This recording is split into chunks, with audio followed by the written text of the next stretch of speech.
Guys, welcome back to my channel, and in this video I'm just going to show you that how to change your name on Facebook, which is quite simple and easy to do. So let's begin. And first of all, open up your Facebook app, and after that just simply come to the menu and click on this gear on the top right to open up settings and privacy, and click on account center and go to your profile section and select your Facebook profile.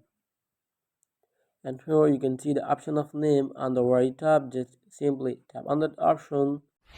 So like in this way you can get access to change your name on Facebook profile, and here you can change your first name, middle name and last name. So when you get change your name, just simply click on review change, and after that it will ask you to give your password. And remember, when you change your name on your Facebook profile, and you can change it again after 60 days, and they have mentioned it over there. So let me show you that.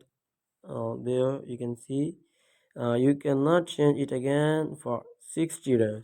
So after the 60 days you'll be able to change it. So I hope it helps you guys, and if you have any question about the tutorial, just leave me a comment below and I'll be catching you on the next video. And if you don't, just like and subscribe to my channel.